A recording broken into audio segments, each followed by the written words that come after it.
મોટામાં મોટી ભૂલ. તમે ખેડૂતને ગમે તેમ કહો કે ભાઈ આ અંતરે વાવવું તો, પણ ખેડૂત કદી માનવા તૈયાર થયો નથી. પણ એ વખત મેં જોયું અને ખેડૂતને બતાવ્યું, ભાઈ એ આ 5 ફૂટમાં કેટલા છોડ છે કે 5. પછી ઘણી છે એવા 25 છોડ હોય ખેતરમાં ઓછામાં ઓછા, કે જેને આજુબાજુ 5 ફૂટે જગ્યા મળી હોય એવા છોડ હોય. હું એ છોડ એક છોડ ઉપર આખા ખેતરમાં ફરીને છોડ ઉપર લઈ જાઉં અને બતાવું, ભાઈ આને કેટલી માળો છે? તો એ ગળ સાહેબ 60. કેટલાને કેટલી છે કે 5. કીધું એમાં કેટલા છોડ કે 5 છોડ. કીધું કેટલી માળો થઈ? 25. 5 છોડની 25. આ 5 ફૂટની કેટલી થઈ કે 60. કીધું કઈ વધારે આપશે કે 60 વાળું. તો કીધું શું કામ વધારાનું બિયારણ બગાડો છો? તમને ખબર નહીં પડતી? ગુજરાત હાઇબ્રિડ 7 નંબરની જાતના હજુ સુધી કોઈ બીટ કરી શક્યું નથી. હજુ એટલી જ પોપ્યુલર છે. મારી એક તમને આગ્રહ છે કે 7 નંબરની જાત શક્ય ત્યાં સુધી વાવજો, બાકી ગમે તે વાવો.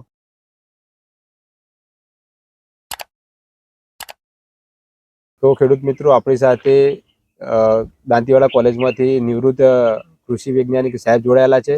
તો આપણે દેવીલા એટલે કે ઉત્તર ગુજરાતનો અગત્યનો ભાગ દેવીલાની ખેતી વિશે ચર્ચા કરવાના છે. તો સાહેબ, આપણે વાત કરીએ તો દેવીલાની ખેતીમાં આપણા ઉત્તર ગુજરાતના ખેડૂતો સૌથી મોટી કઈ ભૂલો કરતા હોય છે, તેના વિશે જણાવો. સરસ ભાઈ, આ બહુ અગત્યનો પ્રશ્ન છે. તો ખેડૂતોના સમજમાં હશે, ખેડૂતો સમજે છે તો સારી વસ્તુ છે. પહેલી વસ્તુ જાતની પસંદગીમાં કરી સાહેબ. આપણે વારંવાર કહીએ એમને ખેડૂતને કે ભાઈ તમે સારી જાત વાવો, તમને વિશ્વાસ હોય વાવો. પણ ઘણી ફેર તો કેટલાય ખેડૂતો ઘરમાં પડી હોય બિયારણ વાવો. હવે હાઇબ્રિડ બિયારણ તો ઘરનું ના વવાય. તમે બાકીની જે એસ્ટાબ્લિશ વેરાયટીઓ છે એનું બિયારણ તમે ગમે તે ઘરનું વાવો, 5 વર્ષ વાવો, 10 વર્ષ વાવો, પણ હાઇબ્રિડ બિયારણ દર વર્ષે બદલવું પડે, એ ફરજિયાત વસ્તુ છે. એટલે ખેડૂતો ધ્યાનમાં રાખજો મારી વાત, કે દર વર્ષે નવું બિયારણ લેજો. હવે કયું બિયારણ વાવવું? જે તમને જાત પસંદ હોય એ વાવો. તમે વર્ષોથી દિવેલાની ખેતી કરો છો, કઈ જાત સારી છે?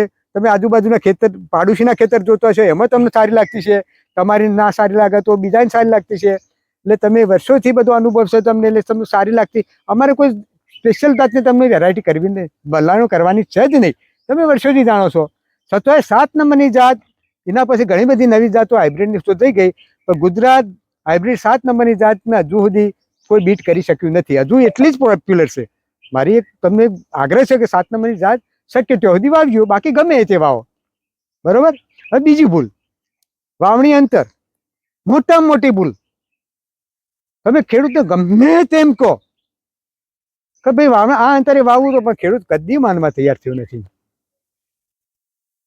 હવે આ બધી જે જાતો, આજની જાતો છે, એ બધી જમીન લેવલથી દાળો ફૂટનારી જાતો છે. ઊંધી સત્રી, જ્યારે તમે દિવેલા ખેતરમાં જાઓ ને, દિવેલાના બીજી માળ, એટલે ઊંધી સત્રી મૂકવી ને એવો આકાર, ને નીચેથી આમ ગોળાકાર તમારી ડાળીઓ જ આવશે, તમે ખુશ થઈ જાઓ એવી. એટલે એના અંતર જોશે. એટલે અંતર, વાવણી અંતર બહુ ગાજો. હું ઘણા ખેડૂતોના ખેતરમાં ગયેલો છું ભાઈ, પણ એ વખત મેં જોયું અને ખેડૂતને બતાવ્યું, ભાઈ એ આ 5 ફૂટમાં કેટલા છોડ છે કે 5. પછી ઘણી છે એવા 25 છોડ હોય ખેતરમાં ઓછામાં ઓછા, કે જેને આજુબાજુ 5 ફૂટે જગ્યા મળી હોય એવા છોડ હોય. હું એ છોડ એક છોડ ઉપર આખા ખેતરમાં ફરીને છોડ ઉપર લઈ જાઉં અને બતાવું, ભાઈ આને કેટલી માળો છે? તો એ ગળ સાહેબ 60.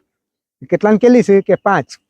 કીધું એમાં કેટલા છોડ કે 5 છોડ. કીધું કેટલી માળો થઈ? 25. 5 છોડની 25.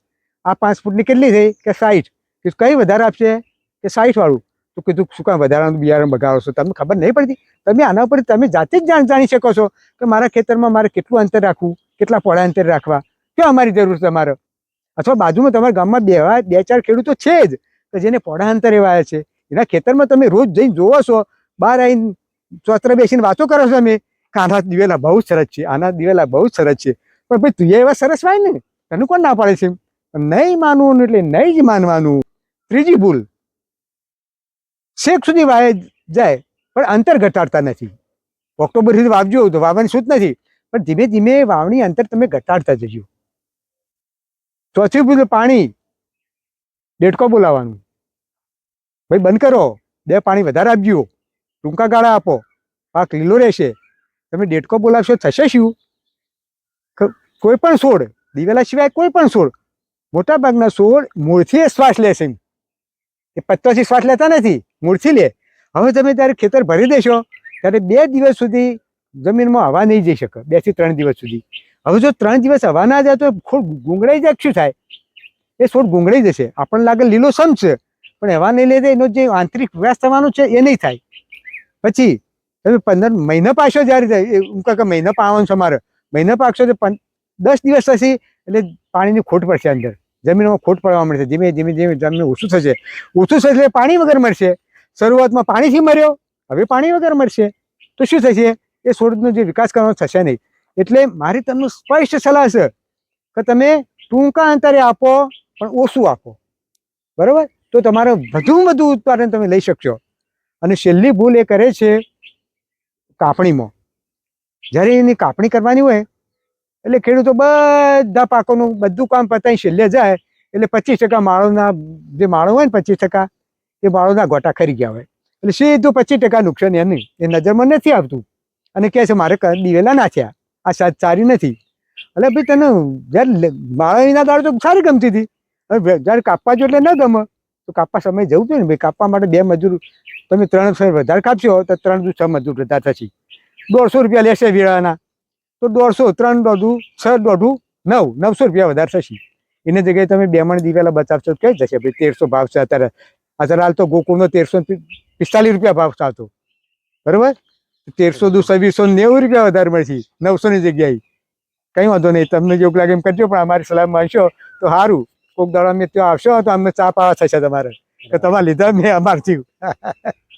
તો સાહેબે ખૂબ સરસ માહિતી આપી કે ખેડૂતો જનરલી દિવેલાની ખેતીમાં કઈ કઈ ભૂલો કરતા હોય છે. સાહેબે જે 4 થી 5 ભૂલો કીધી એ ભૂલો આપણે ના કરીએ અને આપણું ઉત્પાદન વધારીએ તો આવી વૈજ્ઞાનિકની માહિતી પ્રમાણે આપણે ખેતી કરશે તો આપણી ખેતીમાં ચોક્કસ 5 થી 10 મણનું વીઘા દીઠ ઉત્પાદન વધુ લઈ શકીશું.